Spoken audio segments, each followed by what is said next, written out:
Back again, third grade. Lulu is getting a sister. We're on chapter 5 today. So let's see what's going to happen. Remember, she's at her camp to learn to become a big sister, camp sisterhood. And let's see what's going to happen here. Chapter 5.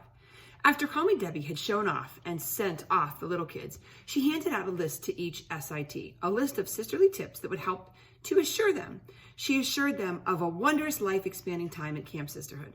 Lulu went back to her cabin where, before curling up with her favorite vampire book, she immediately looked over the sisterly tips list. Tip 1. Never forget that you're here to get yourself used to having a little brother or sister. Treat the boy or girl you've been assigned to as if he or she is really your brother or sister.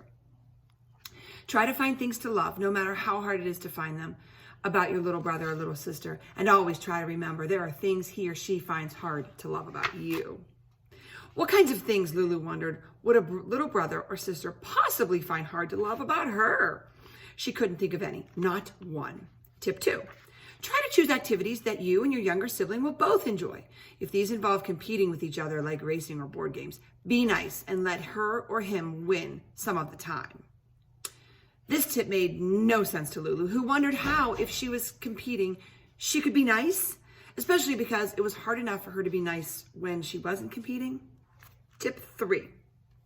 When your younger sibling is making a birdhouse or bookmark in arts and crafts, or figuring out a clue in the scavenger hunt, you need to be patient. Let him or her make mistakes or take a long time or say, "I can do this," before you gently, kindly offer to help.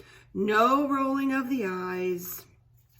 No heavy sighs, and you're never allowed to say, "You messed up again," or "How dumb can you get?" Or if there are tears, "Wah, wah, wah," big crybaby. So what exactly, Lulu wondered, are you supposed to say when the dumb crybaby messes up again? Here's Lulu reading her tips. Tip 4. There will be no biting, scratching, kicking, hair pulling, foot stomping, punching, poking, or pinching, even if your younger sibling bites or scratches or kicks you, or pulls your hair, or stomps on both your feet, or gives you a punch, or a poke, or a pinch, or whatever. Instead, you'll explain to her or him that we at Camp Sisterhood deeply believe in non-violence, that no one is ever permitted to hurt someone else, and that when we're mad or sad and really want to zap somebody, we use respectful, sisterly words instead. Lulu completely agreed that we ought to use words whenever we're feeling mad or sad. But first, a zap? Tip 5. Perhaps the hardest problem a big sister has to face is sharing with a younger sister or brother. Sharing a room, a dessert, certain games, certain toys in addition, because they can't help it. A younger brother or sister will take and mess around with your stuff that is only yours, completely yours. So unless you really love sharing, which you probably don't, though it would be great if you did, you need to find a firm but pleasant way to tell your sibling, "That's yours. This is mine," to which we suggest you sweetly add, "And if you want to use mine, you must ask my permission," rather than a not so sweet, "And keep your grubby hands off my stuff," or else. Here's Lulu, keeping tabs on all her stuff.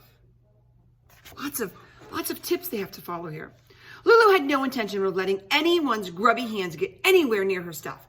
After she'd finished reading, Lulu put down the sisterly tips and gave some serious thought to tip number 5. It talked about sharing stuff, but what it didn't talk about was sharing not just stuff, but your mom and your dad. Sharing your mom and your dad with another person, a person who will become your actual sibling, a sibling whose actual mom and dad are also your mom and dad, a sibling who will now expect to receive from your mom and dad as much love, time, attention, and goodies as you get. This was a nightmare. There was no way Lulu was sharing her mom and her dad, or even her goldfish, with anyone. So if all these nicey nice tips were supposed to make her actually happy to have a sister, this definitely was not going to happen.